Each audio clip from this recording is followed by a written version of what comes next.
Assalamualaikum warahmatullahi wabarakatuh. Bertemu lagi dengan Bu Tisna di mata pelajaran Sejarah Indonesia kelas 10. Pada pertemuan hari ini, kita akan belajar tentang materi asal-usul dan persebaran nenek moyang bangsa Indonesia. Nah, untuk menyimak materinya, silahkan kalian simak baik-baik untuk slide yang akan Ibu tampilkan ya. Asal-usul nenek moyang bangsa Indonesia yang pertama adalah Proto-Melayu. Proto-Melayu diyakini sebagai nenek moyang orang-orang Melayu Polinesia yang mana mereka tersebar dari Madagaskar hingga pulau-pulau yang berada di bagian paling timur di kawasan Pasifik. Diperkirakan orang-orang Proto-Melayu ini datang dari Cina bagian selatan. Dari Cina bagian selatan atau Yunan, mereka lantas melakukan migrasi ke Indochina dan juga Siam. Selanjutnya sampailah ke Kepulauan Indonesia. Mula-mula mereka hanya menempati di pantai yang ada di Sumatera Utara, Kalimantan Barat, dan juga Sulawesi Barat. Ras Proto-Melayu ini mampu membawa peradaban batu di Kepulauan Indonesia. Selanjutnya, ras Proto-Melayu ini kemudian mendesak keberadaan dari penduduk asli. Kehidupan yang terjadi di dalam hutan ini menjadikan mereka terisolasi dari dunia luar, sehingga mampu memudarkan peradaban dari mereka. Pada akhirnya, penduduk asli dan ras Proto-Melayu itu melebur dan mereka menjadi suku bangsa Batak, Dayak, Toraja, Alas, dan juga Gayo. Sedangkan ciri-ciri dari bangsa Proto-Melayu adalah rambut yang lurus, berkulit berwarna kekuning kecoklat-coklatan, dan memiliki mata yang sipit. Yang kedua adalah Detero Melayu. Detero Melayu merupakan ras yang datang atau berasal dari Indochina dari bagian utara. Mereka sendiri membawa kebudayaan baru yang berupa perkakas dan senjata besi di Kepulauan Indonesia atau kebudayaan Dongson. Seringkali mereka juga disebut dengan orang-orang Dongson. Mereka sering disebut dengan orang-orang Dongson pada peradaban yang mereka miliki jauh lebih tinggi dibandingkan dengan ras Proto-Melayu. Mereka mampu membuat berbagai macam perkakas dari perunggu. Peradaban mereka juga ditandai dengan adanya keahlian untuk mengerjakan logam dengan sangat sempurna. Ciri-ciri dari Detero Melayu: berkulit sawo matang agak kuning, tubuh yang tidak terlalu tinggi, dan memiliki rambut yang lurus. Selanjutnya yang ketiga adalah Melanosoid. Ras yang lain yang juga ada di Kepulauan Indonesia merupakan ras Melanosoid.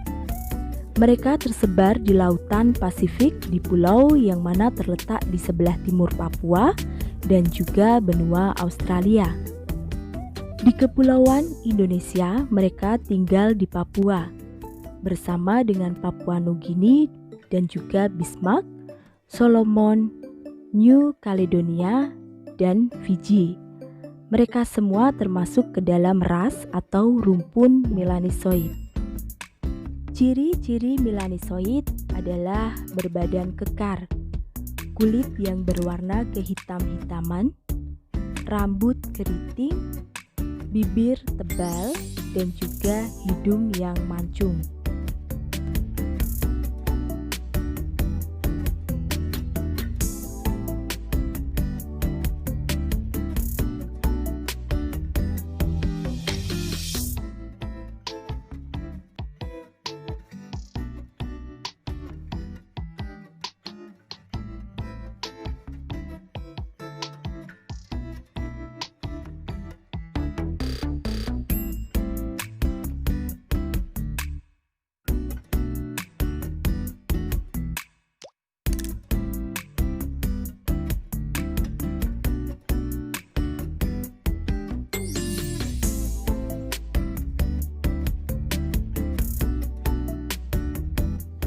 Pada awal mulanya, kedatangan dari bangsa melanisoid yang ada di Papua berawal di saat zaman es terakhir, yaitu pada tahun 70.000 sebelum Masehi. Di saat itu, kepulauan Indonesia masih belum berpenghuni. Bangsa melanisoid melakukan perpindahan ke timur hingga mencapai Papua, selanjutnya ke benua Australia yang sebelumnya menjadi satu kepulauan yang terhubung dengan Papua. Pada saat itu, bangsa melanisoid mencapai hingga sebanyak 100.000 jiwa dengan meliputi wilayah Papua dan Australia. Peradaban dari bangsa ini dikenal dengan nama Paleolitikum. Asal mula bangsa Melanesia yaitu Proto-Melanesia yang merupakan penduduk pribumi di Jawa. Mereka merupakan manusia wajak yang tersebar ke timur dan menduduki Papua sebelum zaman es berakhir dan sebelum terjadi kenaikan permukaan laut yang ada pada saat itu. Di Papua, manusia wajak hidup secara berkelompok kecil di sepanjang muara sungai. Mereka hidup dengan cara menangkap ikan di sungai dan meramu tumbuh-tumbuhan serta akar-akaran, dan juga berburu di hutan yang belukar. Tempat tinggal yang dimiliki berupa perkampungan yang terbuat dari bahan-bahan yang sangat ringan.